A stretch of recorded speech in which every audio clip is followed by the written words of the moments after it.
my core, principle that keeps me going is that if everyone has access to the same thing, then it is your building blocks that will matter. It is Hmm. your core principles such as focus on development and focus on user psychology that will continue to matter. So Understood. it is not AI is amazing right now, but I don't think it will be as much of a craze 2 years down the line. There Hmm. will be something more that will come.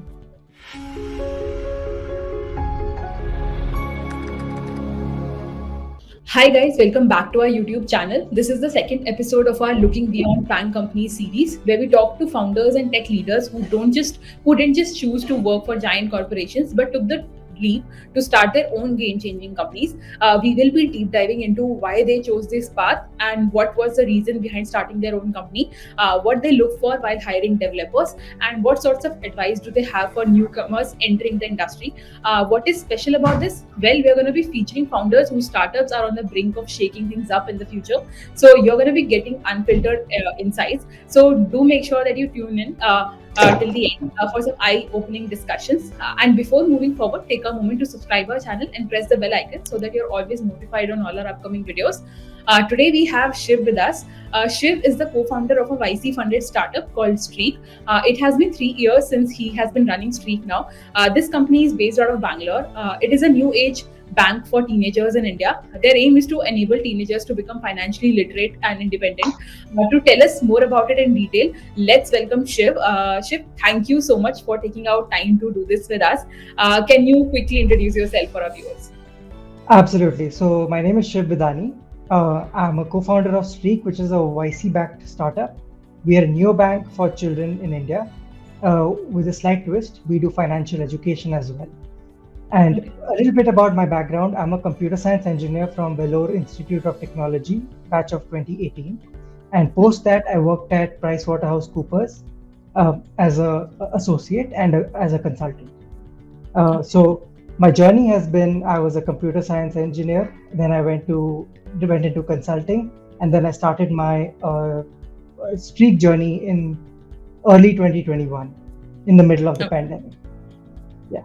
Okay, great. Thank you for introducing yourself, Shiv. So, next question that I would like to ask you is a very obvious one, right? I mean, you did your graduation in computer science, BTech, right? And then you worked for some like data analytics profile as well for some time, and then you also cleared CFA level 1. So, you are somewhere at a place wherein you have both the mixture of finance knowledge and data analytics both as well, right? So when was the time when you figured out this is the problem statement that you want to work on, and how did that sort of happen? If you can just tell us that. So, when we start working on our first job, what do? We, get our salary, we spend it. We Hmm. spend the entire amount. Let's say I'm making 30,000 rupees a month. I will Hmm. go. I'll buy myself some nice shoes. I'll buy myself some nice clothes, and I'll live paycheck to paycheck, right? But what Hmm. people don't realize is that if you just start making minor tweaks in your lifestyle at a very young age, it Hmm. makes the rest of your life a lot easier. And Hmm. the reason I say this is because behavior change at an early age is a core driver of how you live the rest of your life. Hmm. And that's something we want to educate children about, because we don't want people living paycheck to paycheck till they're 35 and then start thinking about retirement. We Okay. want to start making people think about how they should manage their finances at a young age, so that Hmm. delayed gratification is extremely important from a point of view of uh, securing your future financially Hmm. and making the right decisions. Hmm. And that's our goal at Streak as well. We want to do that by making small changes in people's lives and educating them about small things at a very young age itself, so that by the time they turn 21, 22-year old, then they don't make the same mistakes most of us make by not saving even 2,000 rupees a month and living Hmm. paycheck to paycheck, right? So that's the kind of mindset change we want to bring about. And we realize that I personally, feel for this problem because I saw my friends doing this, and many of them still do. Hmm. They make absolutely you know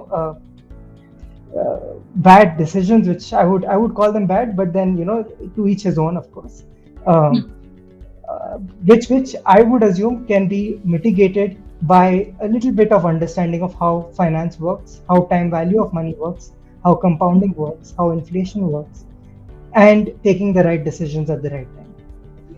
Okay, great. Shiv, like, how does Streak help teenagers do that? Like, apart from, so the one of the ads that I saw on the LinkedIn was, how there is a guy who's like, there is a basically a teenager who is waiting for his mom to get done with the call that she's on, and just then pay the money to the cashier, right? But then she is on a call and she's not there, and then he's just waiting and waiting, and his ice cream is melting, right? So that was like one way for me to understand that it helps. It sort of provides a credit card sort of a thing to the teenagers which they can use, right, to just manage their finances. So apart from this, and the first question that just came to my mind right away was that, like, how is it how is like having a UPI maybe for your kids, right? I mean, you can just get your kids account done on a UPI, and then you just give it to them. That also makes their life a little bit easier. So, like, how is it beneficial, and how is it different from not just having a UPI? Matlab, what all other things that Streak offers that Absolutely. teenagers should go for? Yeah. So the way we look at it is that children don't just want to transact, and parents don't Hmm. want their children to just transact. Parents want the children to learn about how to manage their money, how to manage their finances. So what we do is a two-pronged approach. We do financial literacy on one side, and we do this fintech product, which is transactions, budgeting, saving for goals on the other. Hmm. So when you combine the two, we have a platform that provides both literacy along with the practical aspect. Okay. And that's the way we are approaching this problem statement and solving it one step at a time. So Okay. when a child gets onto the Streak platform, they Hmm. first, go through the process of learning, and we are in the process of launching a couple of products as I speak, which will, give life to what I'm talking about very soon. So Hmm. when a child joins the platform, they'll go through a little bit of learning, and then they will get into the practical aspect. So a combination of the learning and practical aspects is very important. Coming to UPI, of course, it makes it a lot easier to just have a UPI and spend your money. But then, where's the education? What are we actually trying to do with our vision at Street? And Hmm. UPI is a very controversial topic in our industry because it came, then RBI regulated it, and then it came back, and then RBI regulated it again. So Hmm. basically, the access to UPI will only happen if a parent uh, Hmm. possibly gives access to the child, Yes. through a mobile number. And because on joint accounts, it's not possible to have a UPI. Hmm. Yes, yes, yes. Okay. So, Shiv, one more question about Streak. Like you just talked about financial literacy, right? So, can you just mention like few things what you mean by that? I mean, apart from managing finances, how do they just not end up living paycheck to paycheck after certain years? Like, what do you mean by that? And what exactly are you like trying to teach to teenagers, which are like already not being done yet, and probably that their parents are also not doing? Right. So our goal is to not teach children something they don't need to know about at this age. So Okay. we want them to know things like uh, what is the time value of money, how to think about making the next purchase. Should you be thinking about buying a new mobile phone, or should you be thinking about buying a new pair of shoes, maybe? So, what would you prioritize? uh, Okay. how would you prioritize? What would be your split of your pocket money into these various Hmm. buckets, so to say? And we do Hmm. that by conducting classes. We do that by conducting courses, and also by testing the students periodically. Okay. Got it. Yeah, so we provide a plethora and a full suite of services which will Hmm. help parents and children understand and go through their financial journey together. And we are their partner in that journey. Okay, got it. ठीक है, Shiv, I think it seems like an interesting product. So my next question would be, you are one of the co-founders here in this company, right? And but you are also not the CTO for the company, right? Like Correct. you I'm have not. two more. Okay, and you have two more co-founders. So can you just tell us in brief, like how did you get to know your other founders, and how did you actually decide that this is the problem statement that I'm going to be working on, and plus these are the people that I have decided on that we are going to be solving this problem together. Like how did you make that decision? So when it comes to co-founders, what I believe Hmm. is that it's very important to be very different. It's very important to be have different mindsets and different ways of thinking. Reason being, if I think a certain way and my co-founder also thinks a certain way, we probably are missing a whole lot of perspectives of Hmm. our users' psychology, our users' understanding, and Hmm. there is probably going to be a lot less debating, but and a lot more accepting and saying yes to each other's ideas. So, Hmm. uh, and having the mix of questioning the right things and questioning them well enough and frequently enough is very important between co-founders, and which is what Hmm. when we started our journey, uh, I saw that in my co-founders, and that that's something that I think sticks with me even now, that we're very different. I'm someone who will think about something 100 times before saying okay, let's do it. Hmm. My other co-founder is probably a little more optimistic, and Hmm. so you see, right, there's a slight difference in the way we think about doing things, and that really helps. And at the end of the day, we all do everything. So it's not like one person has to only do marketing, one person only has to do product or tech. Everybody is doing And everything at an early stage startup such as ours. yeah. Understood. Shiv. So when you guys started working on this, was this the product same? Like, was it the product that you started building on, or you guys have like pivoted a little bit to making it something which is it is now? Moved very quickly actually in the last couple of months. We were Okay. initially just a co-branded prepaid card for children, and a literacy was missing. And very Hmm. recently, we started introducing a lot of that financial literacy because we believe that that aligns more with our vision, Hmm. and it is something that we truly believe in. And when people are launching products left, right, and center in early 2020 to 2021, when there was a bull run in the market, it gets Hmm. very easy to get swayed by just launching a product that you believe could possibly become something someday. But we Hmm. don't listen to our customers very closely. But Hmm. over the last couple of 6, 8, 10 months, we've been listening to our customers' wants and needs and what they're really looking for, Hmm. and this came out very clearly. So we've Hmm. been offering a suite of services to our customers ever since then. Okay. And Understood. yeah, we're not exactly what we used to be about a year and a half back. We Okay. have moved slightly, but we still offer a card for us for our customers, and we Hmm. still offer uh, gamified experiences on the app and things like that. That's Hmm. not going to go away anytime soon. Yes. Okay, understood. Shiv. So, like you mentioned, that with time you guys have obviously pivoted because you understood the needs of the customers, and that's how you just try to bring in a lot of other things. But a lot of the times when the founders are starting something, they have identified a problem statement and they want to work on it. They are sometimes very stringent on it, that they just want to keep working on the problem statement that they have identified, and sometimes they just ignore the feedback that they're getting from the market and all. So, how do you, as a founder, understand or maybe realize that this is the right time to pivot?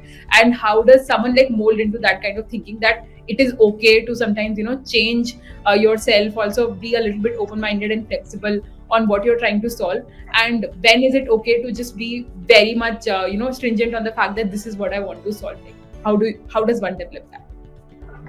So that comes with the experience and practice, to put it in Hmm. a short way. Also, when you say market, you use the term market. Well, how do you listen to the market?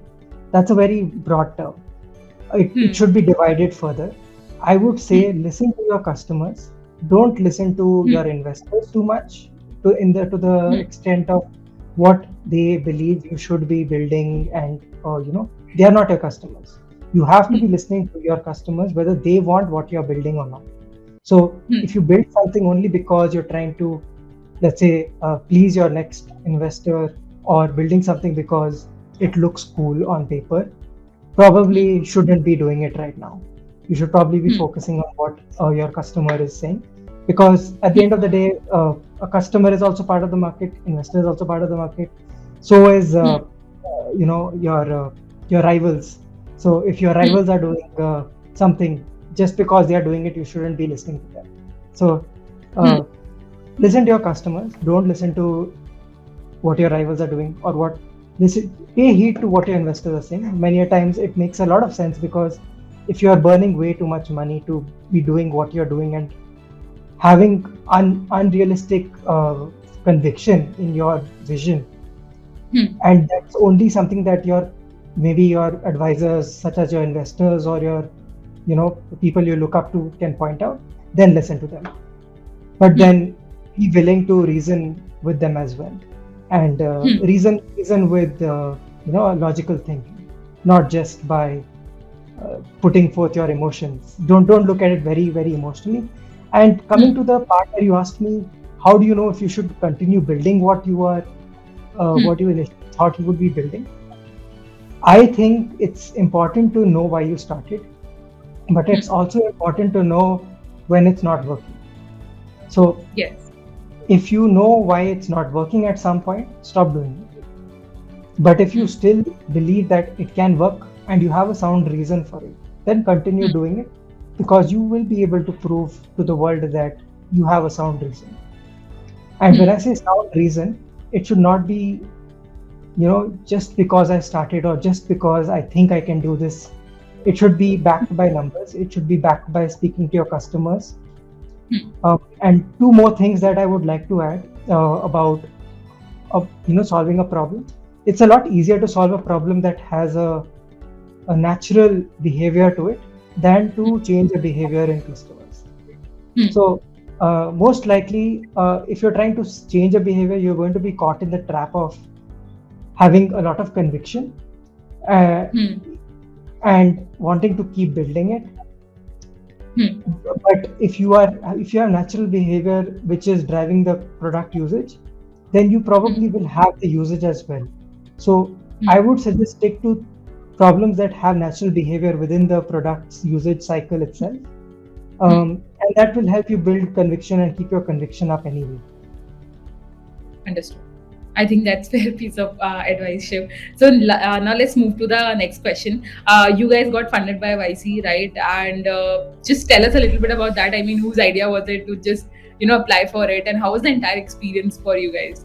The whole YC experience. So we applied for YC 2 times. We were rejected the first time, and then we got in the second. But the thing is that we didn't really think too much before applying. We said, let's apply because it's what we do when we are starting up, and it's a commonly accepted thing to apply to YC if you're starting up. So we confirmed to, we wanted to be part of the norms, and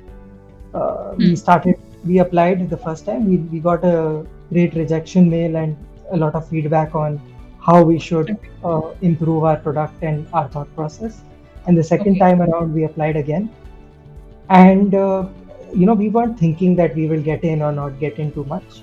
But the moment we applied, and it went decently well, we were hopeful.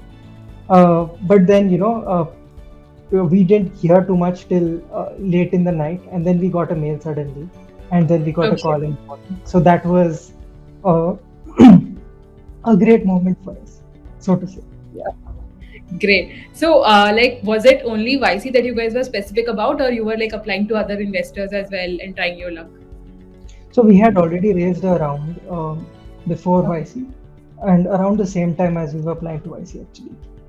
Okay. But yes, YC was the only platform we had applied. Okay, got it. So Shiv, now let's talk a little bit about after getting selected there. I mean, how was the experience there? I mean, you must have got to meet a lot of founders there and got to work with the partners. So can you just maybe share few of the learnings that have that you have gotten from that entire experience, which you now apply as a founder in your life in building this product? And also, like, after meeting the founders, other founders there, and what they're trying to build, what way that whole experience has changed your perspective towards building something, or maybe as a founder? Absolutely. So unfortunately, we didn't get to go to the US because it was in the It's a middle of the remote. pandemic. Yes, Okay. it is the Winter 22 cohort, which was a remote batch. Okay, got it. But we did interact with our group partners very frequently, at least once every week, or I think twice or thrice a week as well sometimes. And we also spoke to a lot of our cohort participants and founders in the cohort, and that itself gave us a lot of perspective, because you get to hear so much about what people are building, what are the problems they're facing, and they're all in similar, phases of their journey. What happens is you feel like what you're doing is not very, out of the social norm, because when you're starting up, it is very difficult to feel like you're doing something normal. But when you're part of the YC batch, everyone's doing similar things. Everyone's solving a problem for someone or something, and that actually adds a lot of value. So you see people in similar parts of the journey. We talk to them, exchange notes. We try to understand why something worked, why something failed. We debate it out. The group partners, are very helpful in the sense that they tell you what not to do.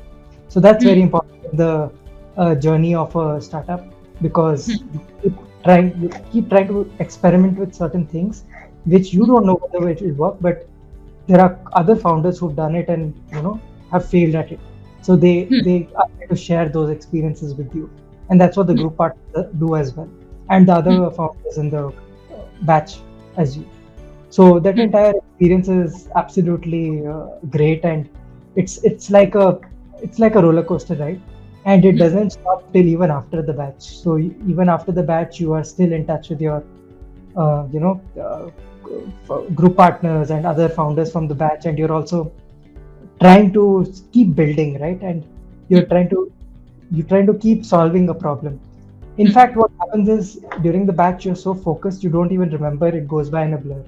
And yeah, that's exactly what happened with us as well. Yeah. Okay, understood. Cool, Shiv. So now let's move on to the next question. Since you guys have been doing it for like 3 years now, right? And you also mentioned that it's an early stage startup, so everyone sort of gets involved when it comes to maybe hiring the right kind of people, or making product related decisions, or maybe tech related decisions, right? And you yourself are from the tech background as well. So what sorts of attributes like you guys do you look for when you're hiring developers, or maybe anyone in the tech arena, like in your company, because it's a fintech company, right? So you need a lot of heads to work on maybe analytics bit of it, software development part of it. So what sorts of things do you look for? You can just share the technical as well as the soft skills part of it. Right. So from a technical point of view, we look for someone who has done a wide variety of things, at least at some point, because we're not looking for a hyper specialist. What we're looking for is someone who has done a wide variety of things and specialized in something at the end of the day as well. So let's say we're looking for a mobile developer. We want someone who's also worked a little bit on backend, so that they know how things work, because it's important to know that in an early stage startup, because it's important to have that conversation with the backend developer in order to call the right shots. Otherwise, you'll end up with a product that has been developed without being debated upon. Because the team is so small, right? If there's no one to challenge why a certain decision is being made, be it from a backend or a front-end point of view, it gets hard to keep the checks and balances in place. So, as I mentioned, we're looking for people who are specialized in something, but have done a little bit of everything as well. And that translates to the same thing in a soft manner. They should be a great communicator. They should be great at collaborating, because it's important to collaborate in an early stage startup, probably more so than a later stage company as well. So we would have less individual contributors or none than let's say a later stage company. Okay, Understood. You mentioned that you are like trying to keep a lean team as of now, right? And Streak is also sort of like operating in a niche market, if I can say, right? So then, how do you guys like plan on expanding your reach and like sort of impact in the future as well? Like, what are your like future plans for Streak? So the plan is to hit a particular, scale, so to say, and that scale could mean revenue number, it could mean number of users. For us, it means revenue number, and then, scale up our team, possibly even, hit higher revenues with that team.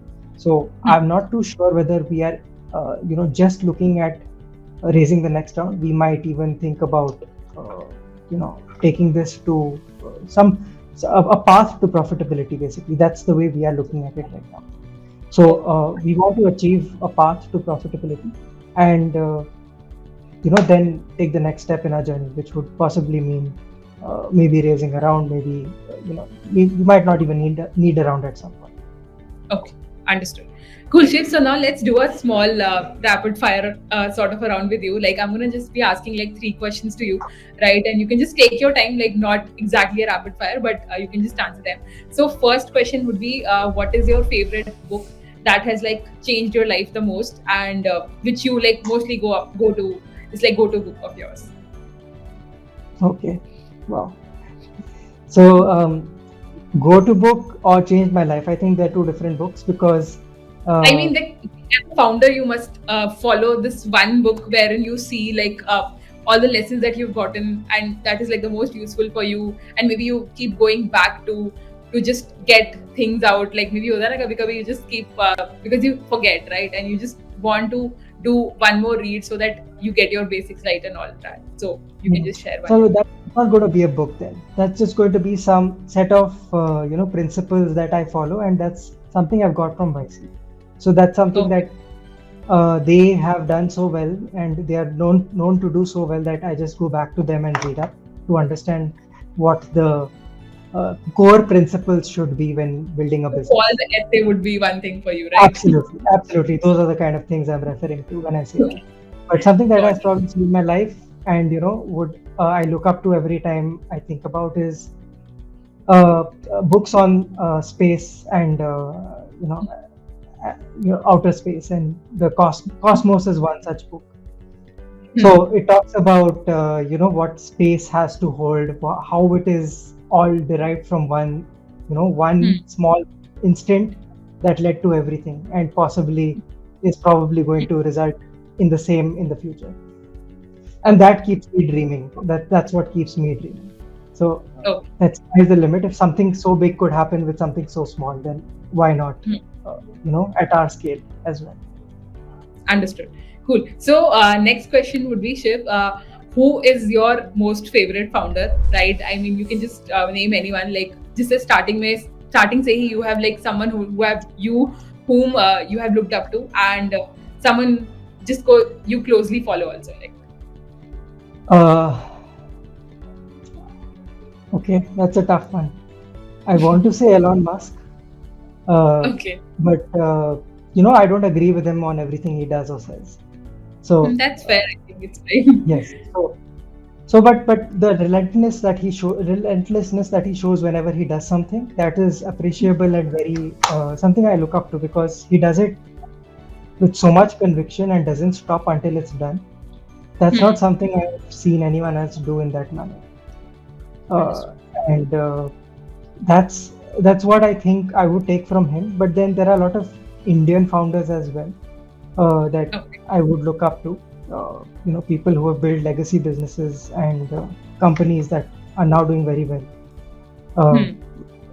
Be it Asian Paints, be it Marico, be it any of these legacy businesses right now in India. I look up to these founders as well. DMart is one of them. So people don't assume that DMart is as big as it is, and when people hear about the market cap of such a company that has only 200 or 300 stores in the country, they're astounded. And when you compare that to, let's say, a bigger or seemingly bigger kind of a organization, it doesn't compare. So how do people like that do it? It is Hmm. by core focus on, metrics, numbers, understanding behaviors, psychology Hmm. of humans. So that's what Hmm. keeps me going as well. I look up to a couple of these founders as well. Okay, great. So one last question, Shiv. What is that tech trend that you're most excited about? Like crypto, AGI, and all these things are going on. So what is that one tech trend that you are most excited about, and you also keep like reading about mostly?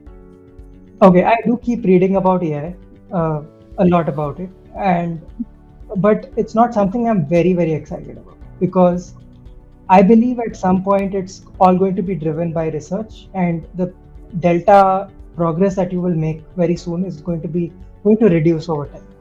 So, Hmm. because the point is that everybody will have access to the same kind of technology. So the Understood. defensibility around building products with that technology will be very low, and it will Hmm. become a common way of life. Hmm. So my core, principle that keeps me going is that if everyone has access to the same thing, then it is your building blocks that will matter. It is Hmm. your core principles such as focus on development and focus on user psychology that will continue to matter.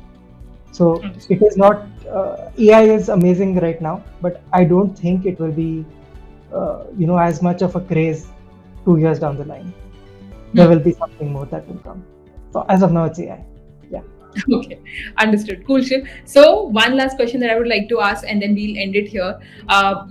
Like the kind of audience that we have, these are mostly young people who are probably in their college or who wants to have a career in software development or maybe in analytics industry, right? So all these people who are just starting out, doesn't matter which college are they from. Hearing you, what sorts of advice would you like to give to them? Being a founder who's been in this space for quite some time now, who started his own company, who has also worked in some great companies in the past and having this whole YC experience as well. Any words of wisdom that you would like to share for our viewers? So I would say, go deep within one segment that you're trying to master and know a little bit about everything as well. Read up, be knowledgeable, and, try to be curious about everything. But go deep within one segment at least. Uh, be it be it development, be it front end development, back end development, because that's something that will keep you will always ensure that you have a core knowledge about something. Even in the future, it will protect you from getting outdated or protect you from any future developments that might happen in the space. It's Okay. important to go deep within one segment. Yes. Understood. I think that's fair piece of advice.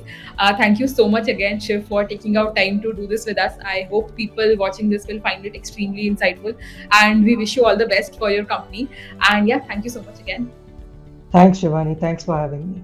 That is it for today's video, guys. I hope you all found it extremely insightful with Shiv.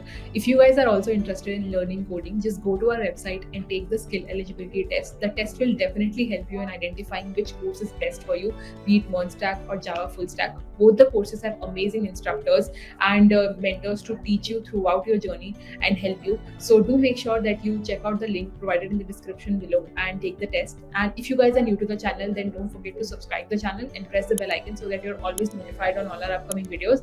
And do let us know what kind of founders or tech leaders would you like to see on our channel so that we bring them up and have a conversation with them. And thank you so much. We will see you in the next one.